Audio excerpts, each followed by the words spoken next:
नमस्कार दोस्तों, मैं गजेंद्र गंजीर धारा जी इसकी इस ऑनलाइन प्लेटफॉर्म पर आप सभी का स्वागत करता हूं, अभिनंदन करता हूं। आज हम लोग पुनः आगामी जो हमारे छत्तीसगढ़ में सीजीपीएससी का जो मुख्य परीक्षा होने वाला है उसको ध्यान में रखते हुए वर्ष 2019 में सीजीपीएससी की मुख्य परीक्षा में सामान्य हिंदी से जो क्वेश्चन पूछे गए थे उन्हीं सभी क्वेश्चन को सॉल्व करेंगे। और ये इसका दूसरा पार्ट है। इसके पहले पार्ट भी हमारे यूट्यूब चैनल में अपलोड किए जा चुके हैं, तो अगर आपने उसको नहीं देखा है तो बिल्कुल जाकर देखिएगा। निश्चित ही आपके आगामी एग्जाम के लिए बहुत ही हेल्पफुल होगा। इससे पहले वाले पार्ट में अर्थात इससे पहले मैंने जो आपको क्लास प्रोवाइड किए हैं उसमें मैंने क्वेश्चन नंबर 9 तक के सभी क्वेश्चनों को मैंने सॉल्व कर दिया है। तो आज की इस क्लास में हम लोग क्वेश्चन नंबर 10 से क्वेश्चन को सॉल्व करते जाएंगे। ठीक है, तो चलिए फिर आज की इस क्लास का शुभारंभ करते हैं। सबसे पहले प्रश्न में बढ़ते हैं। हमारा पहला प्रश्न कह रहा है, देखो क्वेश्चन नंबर 10वां का क्या कह रहा है, निम्नलिखित प्रत्ययों से दो दो शब्दों की रचना कीजिए। आपसे बोला जा रहा है कि निम्नलिखित प्रत्ययों से दो दो शब्दों की रचना कीजिए। पहला दिया गया है वंत, दूसरा दिया गया है हा और तीसरा दिया गया है आयत। तो क्वेश्चन नंबर 10 के क में आपको तीन प्रत्यय दिए गए हैं। कौन कौन सा? वंत, हा और आयत। और आपसे बोला जा रहा है कि इन तीनों से आपको दो दो शब्द की रचना करना है। चलो करते हैं दो दो शब्द की रचना। रचना करने से पहले हम लोग जान लेते हैं कि आखिर प्रत्यय किसे कहा जाता है और आपका उपसर्ग किसे कहा जाता है। तो ध्यान से सुनिएगा, क्वेश्चन आता है, पूछा भी गया है। प्रत्यय किसे कहते हैं? तो ऐसा शब्दांश जो किसी शब्द के अंत में जुड़कर उसके अर्थ को परिवर्तित कर देता है प्रत्यय कहलाता है। मैंने क्या बोला? ऐसा शब्दांश जो किसी शब्द के अंत में जुड़कर उसके अर्थ को परिवर्तित कर देता है प्रत्यय कहलाता है। ठीक है, मतलब यहां से आपको एक चीज समझ में आ रहा है कि प्रत्यय हमेशा कहाँ जुड़ता है? शब्द के अंत में जुड़ता है। और उपसर्ग किसे कहेंगे? तो ऐसा शब्दांश जो किसी शब्द के प्रारंभ में जुड़कर उसके अर्थ को परिवर्तित कर देता है उपसर्ग कहलाता है। ठीक है, ऐसा शब्दांश जो किसी शब्द के प्रारंभ में जुड़कर उसके अर्थ को परिवर्तित करता है उपसर्ग कहलाता है। हमसे एक क्वेश्चन पूछा गया है कि निम्नलिखित प्रत्ययों से दो दो शब्दों की रचना कीजिए। प्रत्यय दिया गया है, इनसे आपको दो दो शब्दों की रचना करना है। पहला देखो वंत, वंत प्रत्यय से आपको शब्द बनाना है। तो या पहला हो जाएगा, देखो पहला हो जाएगा दयावंत। पहला क्या हो जाएगा? दयावंत हो जाएगा। और दूसरा हो जाएगा बलवंत। पहला दयावंत और दूसरा क्या हो जाएगा? आपका बलवंत हो जाएगा। हा प्रत्यय दिया है, हा से भी आपको दो शब्दों का निर्माण करना है। जैसे कि मैं करता हूं, भूतहा हो जाएगा। ठीक है, भूत धन हा और कटहा हो जाएगा। ठीक है, ये आपको दो शब्दों का निर्माण हो गया। इन दोनों शब्दों में कौन सा प्रत्यय लगा हुआ है? हा प्रत्यय लगा हुआ है। आयत, आयत जो शब्द है, सॉरी आयत जो प्रत्यय है, तो आयत प्रत्यय से आपको दो शब्दों का निर्माण करना है। तो क्या हो जाएगा? पंचायत, पंचधन आयत। पंचधन आयत करोगे तो क्या हो जाएगा? पंचायत हो जाएगा। और लोक धन आयत करोगे तो क्या हो जाएगा? जब आपका लोकायत हो जाएगा। क्या हो जाएगा? लोकायत। पंचायत और आपका लोकायत। ठीक है, तो वंत प्रत्यय से शब्द हमने बनाया दयावंत, बलवंत। हा प्रत्यय से हमने बनाया भूतहा और कटहा। और आयत से हमने बनाया पंचायत और लोकायत। ठीक है, तो ये हो जाएगा हमारा क्वेश्चन नंबर 10 का क का आंसर। ठीक है, ध्यान रखना है जी। और ये भी ध्यान रखना है, किसी आपका प्रत्यय बोलते हैं, किसी उपसर्ग कहा जाता है। चलो क्वेश्चन नंबर 10वां का ख में चलते हैं।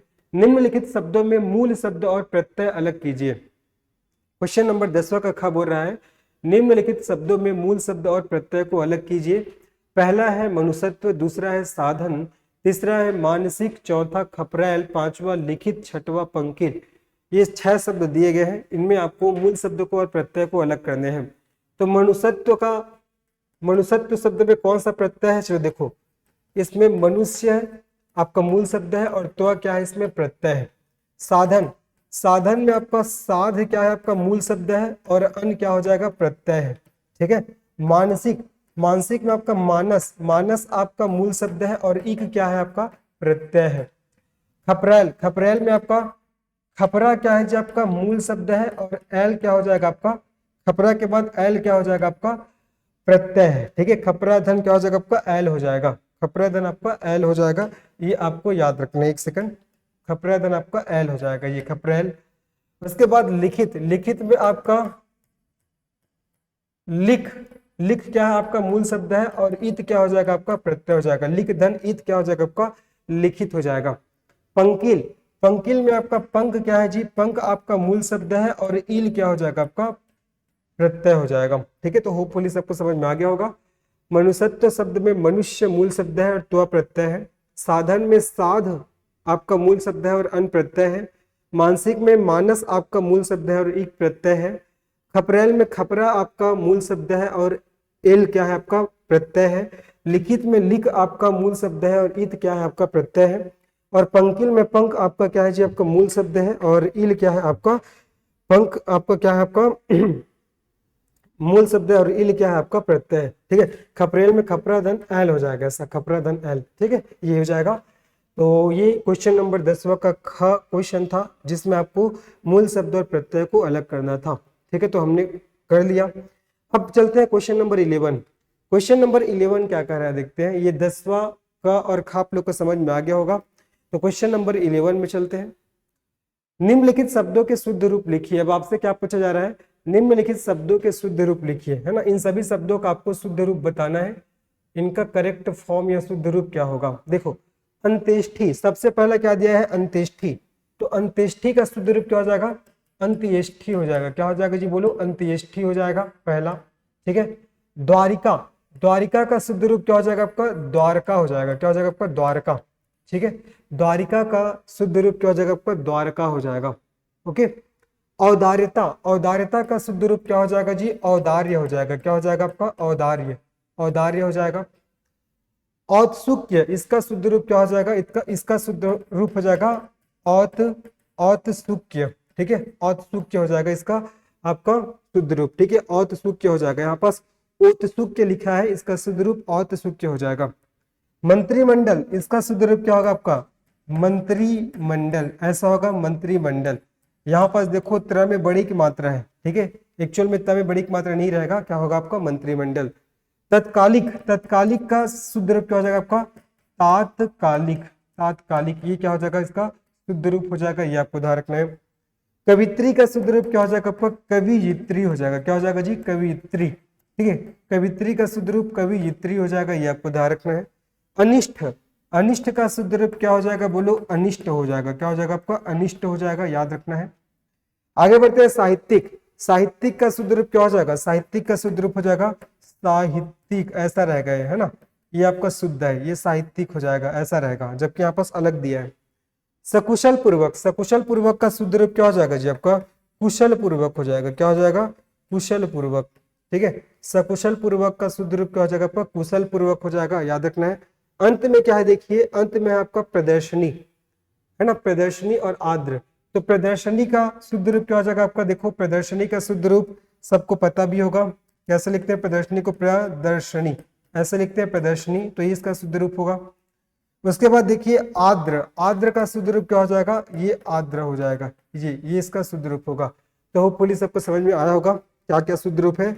एक बार पुनः एक बार मेरे साथ सभी को देखना है, दोहराना है। देखिए अंत्येष्टि का शुद्ध रूप अंत्येष्टि हो जाएगा। ठीक है, द्वारिका का द्वारका हो जाएगा, औदार्यता का औदार्य हो जाएगा, औत्सुक्य का औत्सुक्य हो जाएगा। यहाँ पास औत्सुक्य है ना, ये औत्सुक्य है, इसका करेक्ट फॉर्म क्या होगा, औत्सुक्य हो जाएगा। मंत्रिमंडल का मंत्रिमंडल, यहाँ तरह में बड़ी की मात्रा, यहाँ तरह में छोटी की मात्रा आएगा। तत्कालिक का तात्कालिक हो जाएगा। कवित्री का कवियित्री हो जाएगा। अनिष्ट का अनिष्ट हो जाएगा। उसके बाद है साहित्यिक का साहित्यिक हो जाएगा। सकुशल पूर्वक का कुशल पूर्वक हो जाएगा। प्रदर्शनी का प्रदर्शनी प्रदर्शनी हो जाएगा। ठीक है, प्रदर्शनी का प्रदर्शनी हो जाएगा और आद्र का ये आद्र हो जाएगा। होपफुली समझ में आया होगा। तो इनका शुद्ध रूप है। चले अब आगे बढ़ते हैं, नेक्स्ट प्रश्न हम लोग चलते हैं। नेक्स्ट प्रश्न हमारा क्या कह रहा है देखिए, 12वां क्वेश्चन कह रहा है कि निम्नलिखित वाक्यों के शुद्ध रूप लिखिए। निम्नलिखित वाक्यों के शुद्ध रूप लिखिए। अब वाक्य दिया गया है, अब इन वाक्यों के आपको शुद्ध रूप लिखने हैं। ठीक है, पहला क्या बोला जा रहा है, तुम्हारे आने से मेरा मन गदगद हो गया। आपको बताना इसका शुद्ध रूप क्या होगा। पहला बोला जा रहा है कि तुम्हारे आने से मेरा मन गदगद हो गया। चलो इसको हम लोग शुद्ध रूप में लिखेंगे तो क्या हो जाएगा, आपके आने से मेरा मन प्रसन्न हो गया। इसका शुद्ध रूप क्या हो जाएगा, आपके आने से। चलो इसका शुद्ध रूप क्या हो जाएगा, देखो शुद्ध रूप देखिएगा आप लोग, आपके आने से, आपके आने से मेरा मन प्रसन्न हो गया। आपके आने से मेरा मन क्या हो गया, प्रसन्न हो गया, प्रसन्न हो गया। आपके आने से मेरा मन प्रसन्न हो गया, ये हो जाएगा। दूसरा, इस विद्वान महिला का सम्मान किया गया। इसका शुद्ध रूप क्या हो जाएगा, इस विदुषी इस विदुषी का सम्मान किया गया, इस विदुषी का सम्मान किया गया, ये इसका शुद्ध रूप हो जाएगा। ठीक है जी। उसके बाद तीसरा, किसी और दूसरे आदमी को वहां भेजो। तीसरा क्या बोला जा रहा है, किसी और दूसरे आदमी को वहां भेजो, तो वहां किसी और आदमी को भेजो। ठीक है, इसका शुद्ध रूप क्या हो जाएगा, वहां किसी और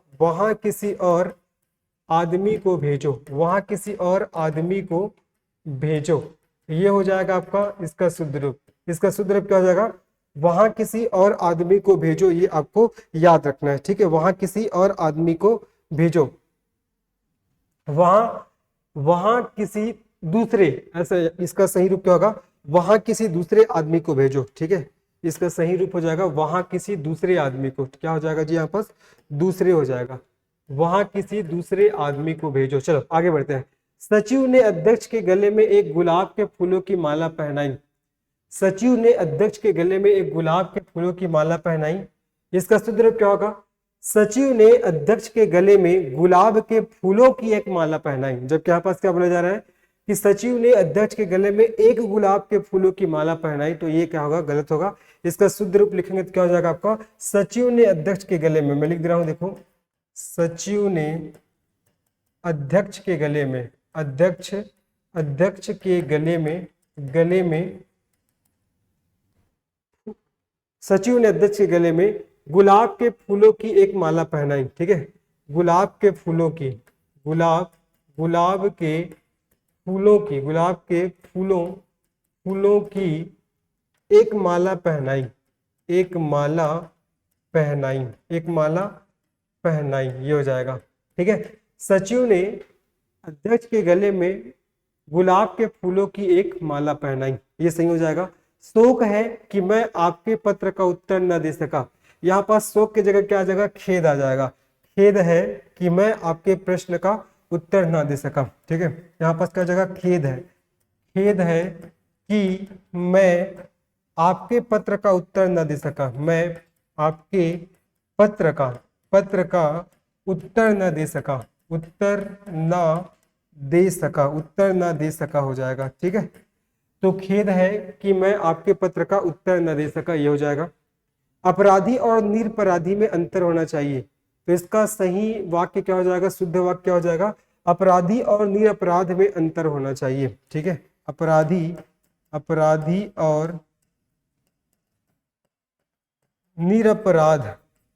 और निरपराध में अंतर होना चाहिए, अंतर होना चाहिए, ये इसका क्या हो जाएगा जी, आपका शुद्ध रूप हो जाएगा। ठीक है, देखो पहला, तुम्हारे आने से मेरा मन गदगद हो गया, आपके आने से मेरा मन प्रसन्न हो गया। दूसरा, इस विद्वान महिला का सम्मान किया गया, इस विदुषी का सम्मान किया गया, इसका शुद्ध रूप हो जाएगा। किसी और दूसरे आदमी को वहां भेजो, वहां किसी दूसरे आदमी को भेजो।